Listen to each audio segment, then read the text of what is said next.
Hi and welcome students, कैसे हैं आप लोग? I hope everyone is fine and now preparing for its pre board and board exams.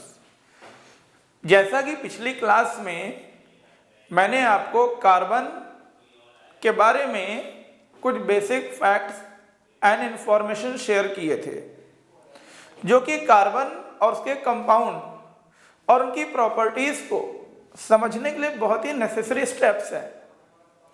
आज हम इसी लेक्चर को कंटिन्यू करेंगे। पिछली क्लास में मैंने आपको कार्बन के एलोट्रोप्स के बारे में समझाए थे, जिसमें दो तरह के एलोट्रोप्स का मैंने जिक्र किया था। First one is crystal and the second one is amorphous. Amorphous allotrope की जब मैंने आपको समझाया था तो उसमें मैंने coke, coal, lamp black and charcoal के बारे में बताया था। आज हम इलाबरेट करेंगे crystalline form of carbon allotrope. जब हम बात करते हैं crystalline form,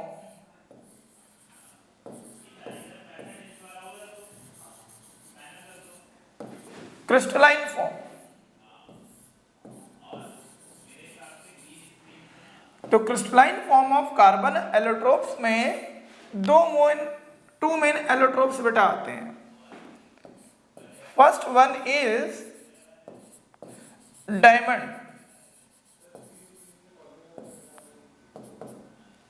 and the second one is graphite.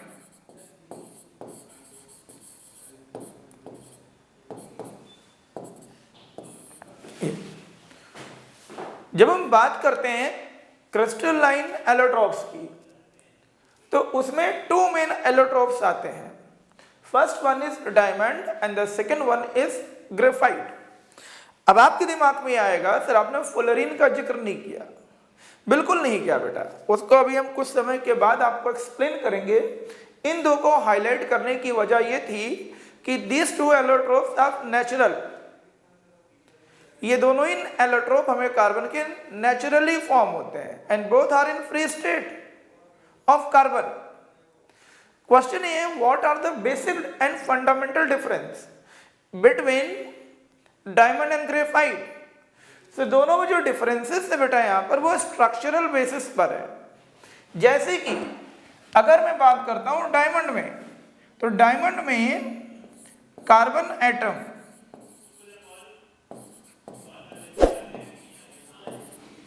Tetrahedrally arrange होते हैं। टेट्राहेड्रली अरेंज्ड होते हैं। जब हम बात करते हैं डायमंड के बारे में, तो डायमंड में कार्बन एटम टेट्राहेड्रली अरेंज होते हैं। अब क्वेश्चन ये है, what is mean by tetrahedral. तो टेट्राहेड्रल की मीनिंग क्या होती है बच्चों? टेट्राहेड्रल का मतलब यह होता है ईच कार्बन। जब हम कहते हैं what is mean by tetrahedral arrangement, इसकी मीनिंग बेटा यह है, each centre carbon is surrounded by 4 another carbon by 4 different carbon atom. This arrangement of carbon is called tetrahedral arrangement. तो सबसे पहला जो डिफरेंस है बच्चों, वो ये है कि डायमंड में कार्बन एटम टेट्राहेड्रली अरेंज होते हैं। It means centre carbon is combined with 4 another carbon by 4 single covalent bond। जबकि ग्रेफाइट की बात करें यहां पर कार्बन एटम क्या होते हैं बच्चों? ये क्या फॉर्म करते हैं? प्लेनर सरफेस फॉर्म करते हैं।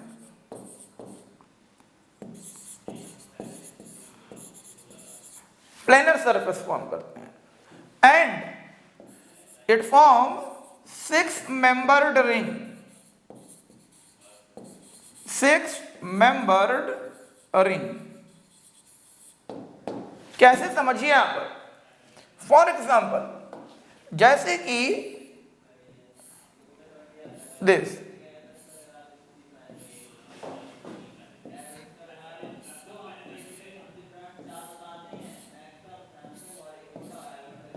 ये बेटा,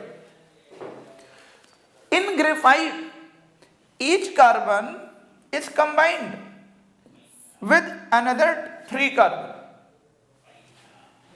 by 3 covalent bond.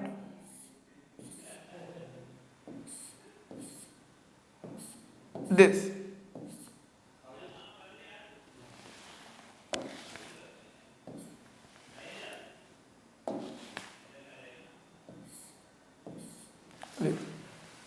जब हम बात करते हैं कार्बन की, तो होता बेटा क्या है, स्ट्रक्चरल बेसिस पर अगर आप देखेंगे तो डायमंड में कार्बन का अरेंजमेंट टेट्राहेड्रल होता है, जबकि ग्रेफाइट में इसी कार्बन का अरेंजमेंट क्या होता है, प्लेनर सरफेस।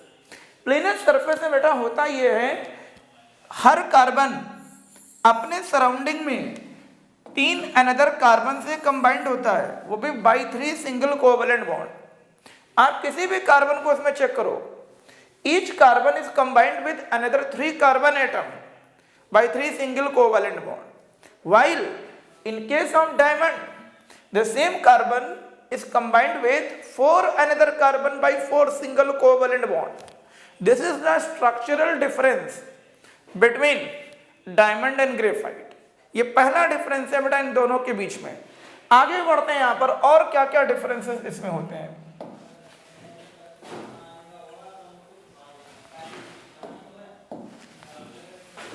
नेक्स्ट,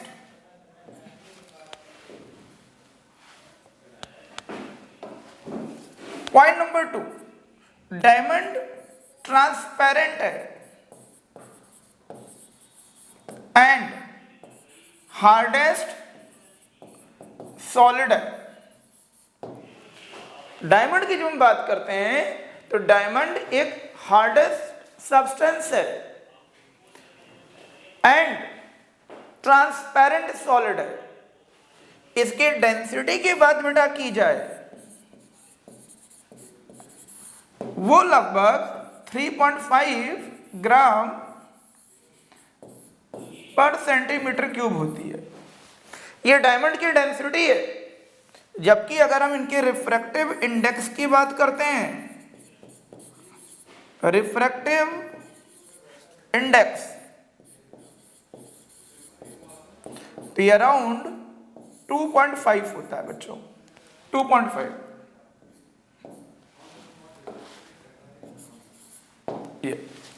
ये डायमंड में की अपनी कुछ प्रॉपर्टीज है। डायमंड में हर कार्बन अपने सराउंडिंग में 4 अलग अलग कार्बन से कंबाइंड होता है, जबकि यहां हर कार्बन अपने सराउंडिंग में मात्र 3 कार्बन से कंबाइंड होता है।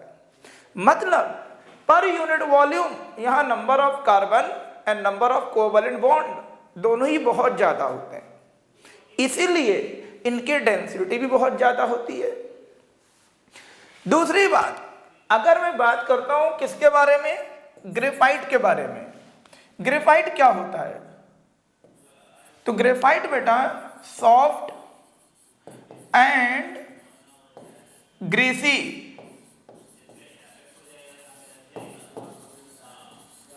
सॉलिड होता है। ग्रेफाइट डायमंड की तरह हार्ड नहीं होता है, यह सॉफ्ट एंड ग्रीसी सॉलिड होता है और इसकी डेंसिटी अराउंड 2.4 ग्राम पर सेंटीमीटर क्यूब होती है, 2.4। अब क्वेश्चन इतना डिफरेंस क्यों है, उसका डिफरेंस की बड़ा वजह है। डिफरेंस ये है, यहां पर ईच कार्बन रिमेनिंग 3 कार्बन से कंबाइंड होता है, जबकि वहां पर ईच कार्बन अदर 4 कार्बन से कंबाइंड होता है। तो ऑब्वियस सी बात है, number of carbon in the same volume will be greater in diamond and lesser in graphite. इसीलिए यहां डेंसिटी कम है और यहां डेंसिटी मेरे प्यारे बच्चों बहुत ज्यादा है। नेक्स्ट पॉइंट की बात करते हैं बच्चों, रिफ्रैक्टिव इंडेक्स।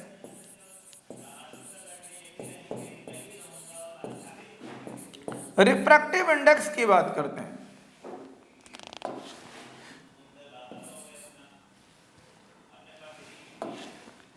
रिफ्रैक्टिव इंडेक्स तो काफी कम होता है, कंपेयर टू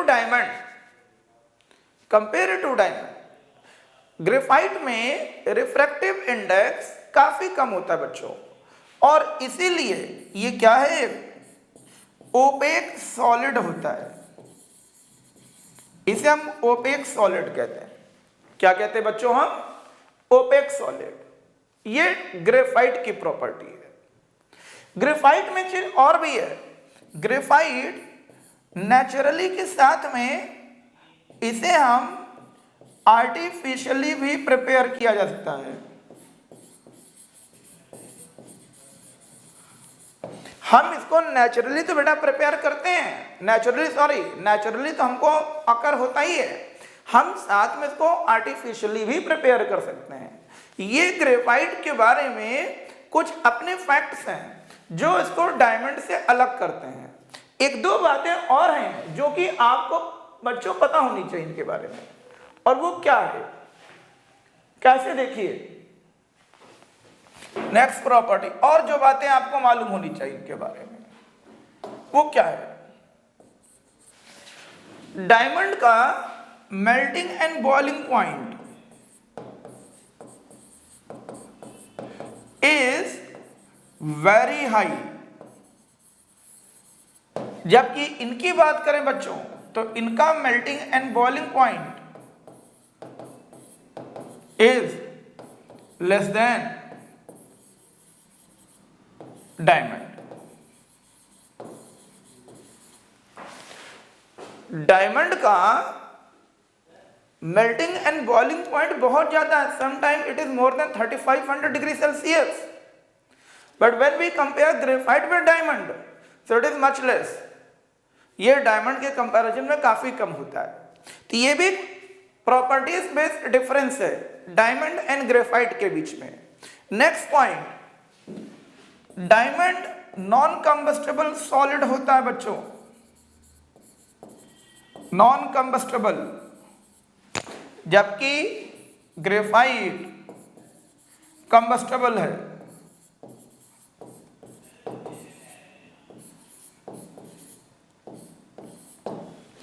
ग्रेफाइट की बात करते हैं, कंबस्टेबल है।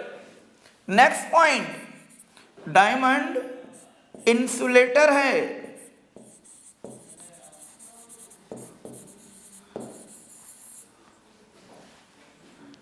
ऑफ इलेक्ट्रिसिटी,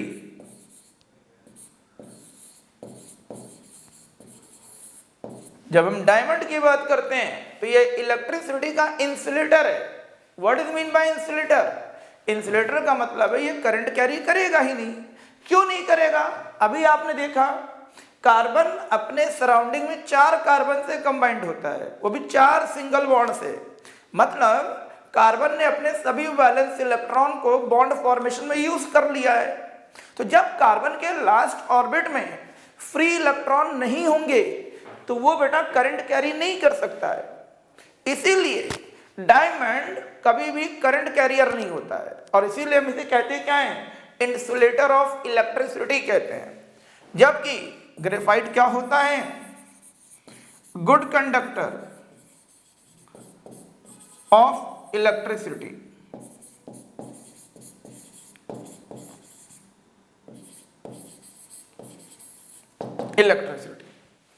ग्रेफाइट में फ्री इलेक्ट्रॉन होते हैं। अब आप कहोगे सर ये कैसे होते हैं? तो होता क्या बच्चों, जैसा कि अभी कुछ देर पहले मैंने आपको समझाया था कि ग्रेफाइट में कोई भी कार्बन अपने सराउंडिंग में केवल 3 ही कार्बन से कंबाइंड होता है, वो भी 3 सिंगल कोवैलेंट बॉन्ड के थ्रू। मतलब हर कार्बन के पास 1 इलेक्ट्रॉन फ्री है, और यही इलेक्ट्रॉन करंट कैरियर होते हैं। इसीलिए ग्रेफाइट करंट या फिर यू बोले इलेक्ट्रिसिटी का बेस्ट कंडक्टर है, या यू बोले good conductor. Next and last point जो कि आपको जरूर पता होनी चाहिए, सभी को, जितने लोग भी इस लेक्चर को देख रहे हैं, हर बच्चे को डायमंड और ग्रेफाइट की लास्ट प्रॉपर्टी जरूर पता होनी चाहिए बच्चों। It can not be oxidized by any oxidizing agent। Any oxidizing agent. बहुत इंपॉर्टेंट जानकारी है बच्चों, कोई भी ऑक्सीडाइजिंग एजेंट डायमंड की चमक को फीका नहीं कर सकता है, फिर चाहे वो ऑक्सीजन हो, चाहे हैलोजन हो, चाहे अल्कलाइन केमोनोफोर हो, चाहे कॉन्सेंट्रेटेड नाइट्रिक एसिड हो, कोई भी ऑक्सीडाइजिंग एजेंट डायमंड को ऑक्सीडाइज या कोरोड नहीं कर सकता है, मतलब उसकी ब्राइटनेस को फीका फेड नहीं कर सकता है। बट जब हम इसी प्रॉपर्टी को ग्रेफाइट में देखते हैं, so it easily oxidize, it can easily oxidize by oxidizing agent, by oxidizing agent. Diamond को तो कोई नहीं ऑक्सीडाइज कर सकता है बच्चों, पर ग्रेफाइट को ऑक्सीडाइज किया जा सकता है। अब आप कहेंगे सर ऐसा कैसे, तो बेटा अभी मैंने बताया ग्रेफाइट के वैलेंस शेल में एक फ्री इलेक्ट्रॉन होता है और उसका ऑक्टेट भी इनकम्प्लीट होता है, और तीसरा पॉइंट वो नियर बाई ऑक्टेट भी होता है। So it has great affinity to take electron. That is why it can easily be oxidized. अब क्वेश्चन है, name the oxidizing agent who can oxidize. So answer is concentrated nitric acid, alkaline KMnO4, acidified potassium dichromate, and too many oxidizing agents that have ability to oxidize graphite and its carbon. So these are some basic structural and properties based differences between diamond and graphite, जो कि इस समय जितने भी लोग हमारे lecture को देख रहे हैं उन सबको ये सब चीजें पता होनी चाहिए। All things are not only important for board exams, but it also important for Olympiad, NTSC, and too many competitive exams with class 10th and beyond class 10th.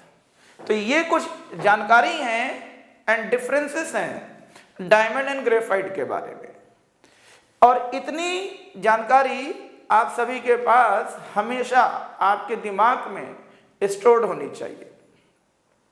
आपने एक चीज और भी पढ़ी होगी बच्चों, अभी जैसे मैंने बोर्ड पे लिखा भी था, ग्रेफाइट एक ग्रीसी सॉलिड होता है। ग्रेफाइट ग्रीसी सॉलिड क्यों होता है और सॉफ्ट सॉलिड क्यों होता है? और आपको मालूम होगा हम इसको पेंसिल रॉड में भी यूज करते हैं, हम इसको इंटरनल मशीन पार्ट में भी यूज करते हैं। आप सभी लोग जानते होंगे, सबने पढ़ा भी होगा और सबको पता भी होंगी, अच्छे से पता होंगी। बट ये होता कैसे है? आज हम आपको स्ट्रक्चर बनाकर चीजें समझाएंगे, चीजें बेटा कैसे होती है, समझिए सभी लोग यहां पर।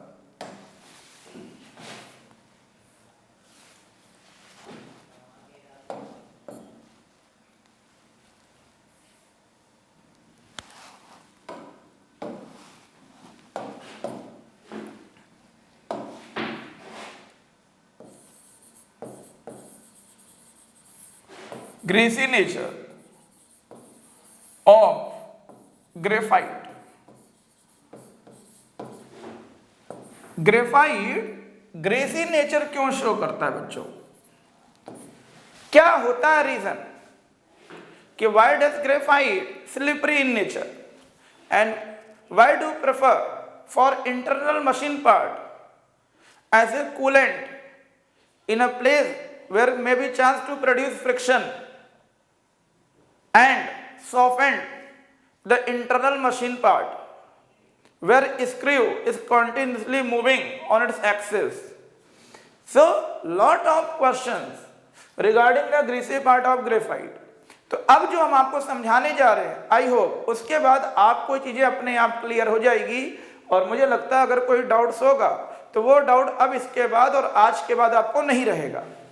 होता बच्चों क्या है, जैसा कि मैंने आपको अभी बताया था कुछ समय पहले कि ग्रेफाइट हेक्सागोनल लेयर बनाता है। कैसे बनाता है? देखो यहां पर ये ग्रेफाइट अरेंजमेंट होता है बच्चों,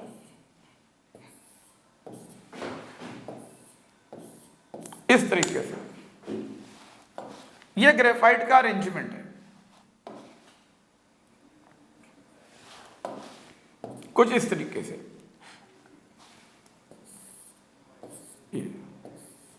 ग्रेफाइट में 6 कार्बन एक हेक्सागोनल रिंग बनाते हैं, पहला पॉइंट। दूसरा point, each carbon is combined with 6 another carbon.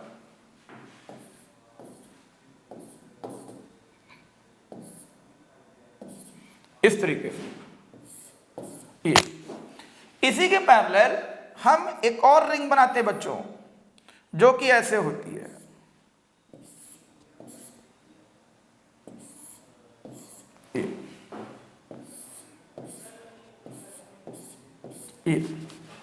ये 2 हेक्सागोनल रिंग है बच्चों, एक दो नहीं, पूरी 2।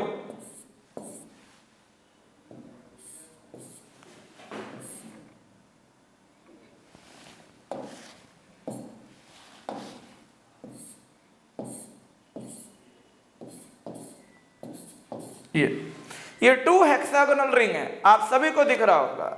और आपको एक चीज में और भी दिख रही होगी, हर कार्बन, जब मैं बात करता हूं यहां पर, अगर आप देख रहे होंगे तो हर कार्बन अपने 3 इलेक्ट्रॉन ही यूज कर रहा है बच्चों। इस कार्बन को भी देखिए, मात्र इसने 3 ही इलेक्ट्रॉन यूज किए हैं। इसका मतलब हर कार्बन के पास एक फ्री इलेक्ट्रॉन अभी है, और वही फ्री इलेक्ट्रॉन करंट कैरियर होता है। और इसीलिए ग्रेफाइट गुड कंडक्टर होता है इलेक्ट्रिसिटी का। अब क्वेश्चन बेटा ये है कि ग्रेफाइट स्लिपरी क्यों होता है? तो ग्रेफाइट बेटा स्लिपरी इसलिए होता है क्योंकि ग्रेफाइट में ये जो 2 हेक्सागोनल रिंग आपको दिख रही हैं, इसमें ये सभी कार्बन आपस में लूजली बाउंड होते हैं एक दूसरे से, इस तरीके से। ये सभी कार्बन एक दूसरे से लूजली बाउंड होते हैं बच्चों, सभी आपस में लूजली बाउंड होते हैं। और कैसे बाउंड होते हैं समझिए आप, बाई वीक वैन डर वाल फोर्स। ये